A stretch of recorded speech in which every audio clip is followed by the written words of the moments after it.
and the scope of the struggle and leadership of the struggle. Okay, ये सारे topics हमने last lecture में cover किया था. Now let us see the next topic, that is crushing of the struggle. The Indians wholeheartedly fought against the British, including soldiers, zamindars, kings, commanders and common people.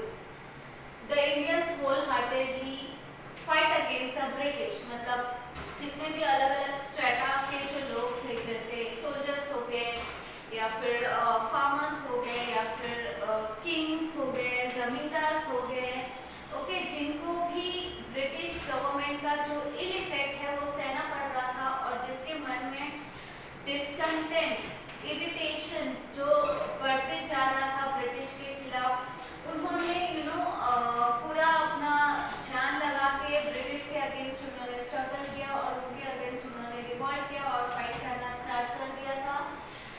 Even the common people, the Indian सिपाहीज started the freedom struggle before the fixed time. Initially they succeeded, but military and administration of British rule was vast. जो Indian सिपाहीज थे, Indian soldiers जो थे, जिन्होंने ये struggle initiate किया था, उन्होंने फिक्स टाइम के पहले ही अपना मूवमेंट स्टार्ट कर दिया था, मतलब प्रॉपर प्लानिंग नहीं की थी और उन्होंने they just started the struggle. Okay, and initially उनको सक्सेस मिली, ठीक है, वो लोग सक्सेसफुल रहे अपने स्ट्रगल में, बट मिलिट्री पावर जो थी ब्रिटिश की वो बहुत ही वास्ट थी, ठीक है, उनका जो एडमिनिस्ट्रेशन है और मिलिट्री है वो बहुत ही वास्ट था. Okay, the British made quick recovery and with in next 6 months regain the lost territories.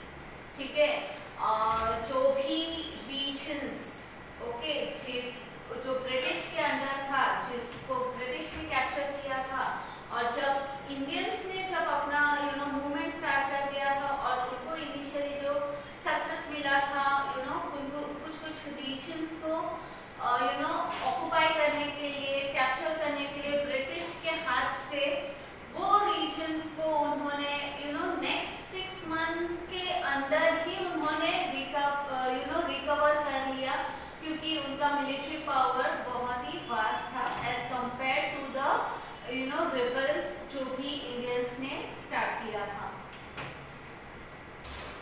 Rani Lakshmibai, Kunwar Singh, Ahmadullah led their lives. ये जो स्ट्रगल है, ये स्ट्रगल में बहुतों की जाने गई, ठीक है, एंड जो भी लीडर्स थे, जो भी फोर्थ फ्रंट में आके इस स्ट्रगल को कैरी आउट कर रहे थे, उनको अपनी जान गंवानी पड़ी इस स्ट्रगल में. Okay, Bahadur Shah was imprisoned at Rangoon. Nana Sahib and Begum Hazrat Mahal took shelter in Nepal. Tatya Tope fought for next 10 months against the British, but due to betrayal he was caught and hanged to death. Bahadur Shah जो है उनको पकड़ के jail में डाल दिया गया, उनको इम्प्रिजन किया गया एट रंगून. एंड जो नाना साहब थे और बेगम हजरत महल थे, ओके, वो किधर नेपाल चले गए और वहाँ पर जाके वो छुपे हुए थे. एंड तात्या टोपे, जिन्होंने इस स्ट्रगल को आगे और कंटिन्यू किया फॉर द नेक्स्ट 10 months, उनके साथ किसी ने धोखा किया, किसी ने गद्दारी की, जिसके वजह से वो पकड़े गए, ब्रिटिश के हाथ आ गए और उनको फांसी लगा दी गई. Okay, see the picture of Tatya Tope and Rani Lakshmibai, Begum Hazrat Mahal and Kunwar Singh. In this way, by the end of 1858, the British ruthlessly crushed down the struggle. तो इस तरीके से by the end of 1857 British ने ruthlessly, मतलब बिना किसी दया के, ओके, बिना किसी मर्सी के, उन्होंने इस स्ट्रगल को खत्म कर दिया, क्रश कर दिया. Okay, even though the struggle began with the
independence behind this struggle, and therefore this freedom struggle gained a national form.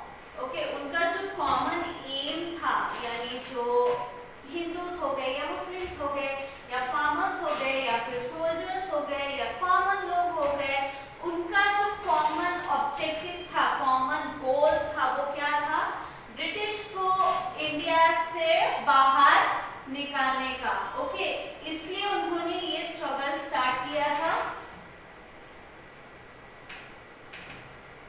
And there was an inspiration of gaining independence, और इस struggle के पीछे क्या inspiration था?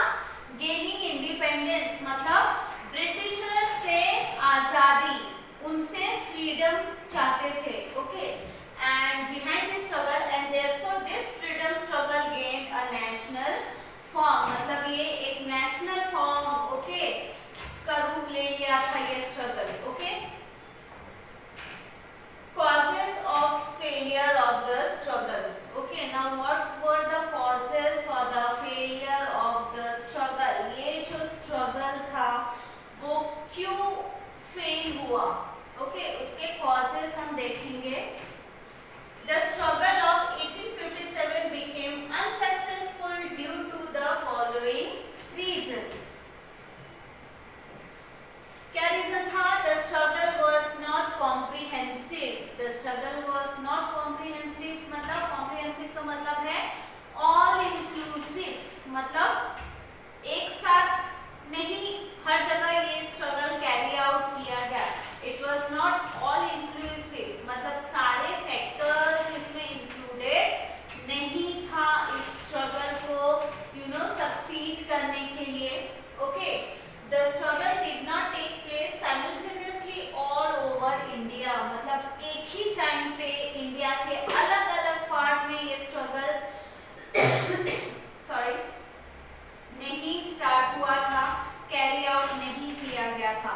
मतलब अलग अलग reason में अलग अलग जो फील्ड के लोग हैं उन्होंने अपने लेवल में, लोकल लेवल में ये स्ट्रगल स्टार्ट की थी। ओके, जिसके वजह से एक साथ पे सारे प्लेसेस में स्ट्रगल साइमल्टेनियसली नहीं हुआ। Its intensity was more severe in North India, but Rajputana, Punjab, some parts of Bengal and Northwest India remained aloof. मतलब इंडिया के हर पार्ट में ये स्ट्रगल नहीं हुआ था। कोई कोई पार्ट में स्ट्रगल था तो कोई कोई पार्ट में कोई कोई पार्ट इस स्ट्रगल में इन्वॉल्व ही नहीं हुए, पार्टिसिपेट ही नहीं किया, वहाँ पर कुछ स्ट्रगल ही नहीं हुआ। ओके, जैसे कि नॉर्थ इंडिया में जो स्ट्रगल हुआ वो बहुत ही सीवियर था। ओके, कहीं पर माइल्ड था, कहीं पर सीवियर था, तो कहीं पर बिल्कुल भी इन्वॉल्वमेंट नहीं था। ठीक है, cases like Rajputana, Punjab, some part of Bengal and also north west का जो पार्ट था, दे रिमेन्ड अलूफ। अलूफ मतलब they were separated from the struggle. Okay, they were not the part of that struggle. तो इसके वजह से ये जो स्ट्रगल था it was a failure. Okay, ये स्ट्रगल सक्सेसफुल नहीं हो सका क्योंकि सारे जो पार्ट्स थे इंडिया के या सारे जो लोग थे वो एक साथ इकट्ठा आके उन्होंने ये स्ट्रगल कैरी आउट नहीं किया था। लैक ऑफ सेंट्रल लीडरशिप, यानी ये जो स्ट्रगल थी एक एक पर्टिकुलर रीजन में, लोकल लेवल में स्टार्ट किया गया था। कहीं पर सोल्जर ने स्टार्ट किया तो कहीं पर फार्मर्स ने स्टार्ट किया तो कहीं पर जमींदार ने स्टार्ट किया। तो एक सेंट्रल लीडरशिप लैकिंग था। मतलब एक कोई भी प्रोजेक्ट के लिए या कोई भी काम के लिए, उसके एग्जीक्यूशन के लिए एक प्रॉपर प्लानिंग, एक प्रॉपर लीडरशिप बहुत जरूरी थी, जो कि लैकिंग थी इस स्ट्रगल में। ठीक है, जिसकी वजह से ये एक फेलियर रहा। There was no commonly accepted leader to fight against the British. Due to this there was no uniformity in the struggle against British. मतलब एक कॉमन लीडर नहीं था इस स्ट्रगल का, क्योंकि टुकड़े टुकड़े में ये स्ट्रगल हुआ था अलग अलग पार्ट्स में। ठीक है, एंड ऑल्सो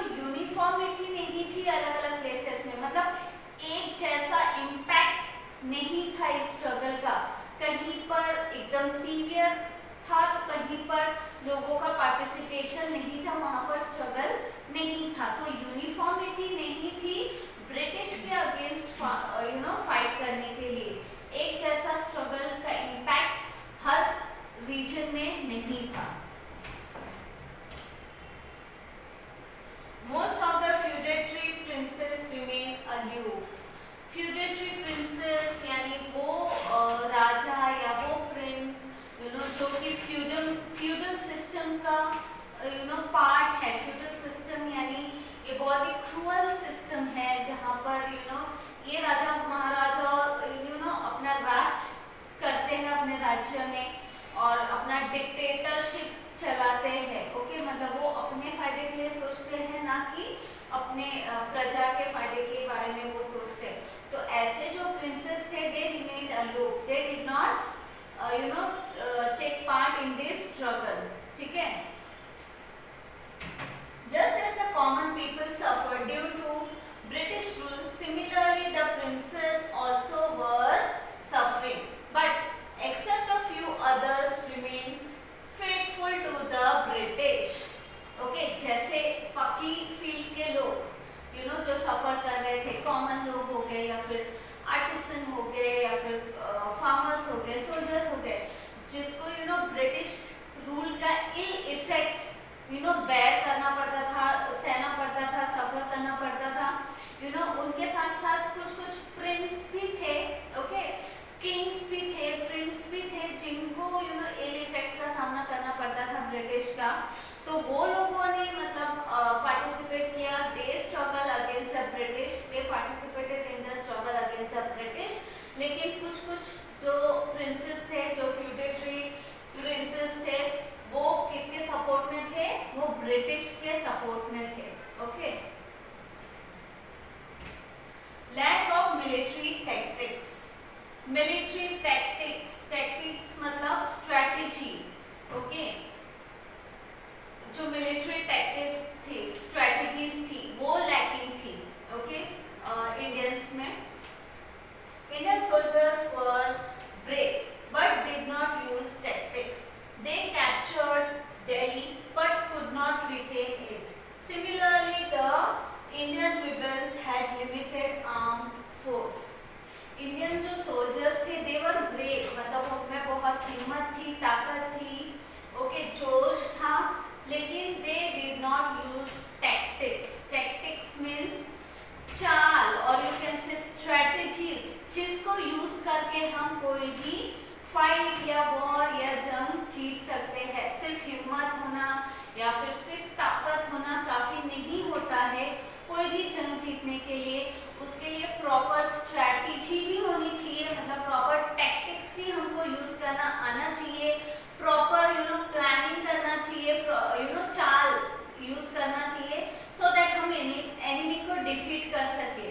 तो उस मामले में Indian soldiers were behind, they were lacking. Okay, and they captured Delhi but could not retain it. उन्होंने इनिशियली जब उन्होंने ये मूवमेंट स्टार्ट किया, उन्होंने दिल्ली को जाके कैप्चर तो किया, बट उसको होल्ड नहीं कर सके for a long time. They could not retain the rule over Delhi. Okay, and similarly Indian rebels had limited arms supply, मतलब उनके पास जो आर्म्स थे, आर्म्स मतलब वेपन्स थे, वो बहुत ही कम थे ब्रिटिश के अगेंस्ट फाइट करने के लिए। तो ये सारा जो रीजन था जिसकी वजह से the struggle was a failure. The British had economic strength, disciplined army, enough stock of latest arms and experienced army generals. On the other hand, British के पास economic strength था, ठीक है, क्योंकि उनका गवर्नमेंट था तो इकोनॉमिक्स के ऊपर कंट्रोल था उनका, एंड उनके पास डिसिप्लिन आर्मी थी, उनके पास इनफ स्टॉक था ऑफ लेटेस्ट वेपन्स। ओके, तो वो इस मामले में इंडियंस के ऊपर भारी पड़ रहे थे, and they also had experienced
पे नहीं जीता जा सकता है, उसके लिए स्ट्रैटेजी, प्रॉपर मिलिट्री स्ट्रैटेजी भी होना बहुत जरूरी है।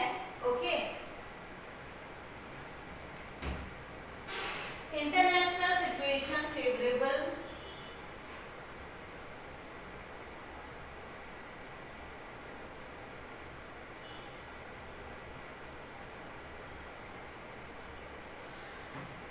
international situation favorable for Britishers. The Crimean War with Russia was just over. The British won the war. Okay, Crimean war जो है वो ब्रिटिश और रशिया के बीच वो वॉर था जिसमें ब्रिटिश जीत गई। ये जो वॉर है क्रीमियन वॉर, ये क्रीमिया करके एक प्लेस है, उस प्लेस को कैप्चर करने के लिए इन दोनों के बीच वॉर हुआ था जिसमें ब्रिटिश जीत गई थी। They had trade relations with different countries in the world. British had good trade relations with different countries in the world. मतलब दूसरे countries के साथ उनके trade relations थे। The naval strength of British was vast, whereas the Indian rebels were isolated. The naval मतलब उनका जो navy था, ब्रिटिश का जो नेवी था वो भी बहुत वास्ट था। ओके, तो ये सारे सिचुएशन जो कि ब्रिटिश के लिए फेवरेबल था, जिसके वजह से इंडियन रिबेल्स वर आइसोलेटेड, मतलब इंडियंस अकेले पड़ गए। ओके, उनके पास ना प्रॉपर लीडरशिप थी, ओके, ना लार्ज नंबर में लोग इकट्ठे हुए थे, ना प्रॉपर मिलिट्री पावर थी, ना किसी का सपोर्ट था। ठीक है, जिसकी वजह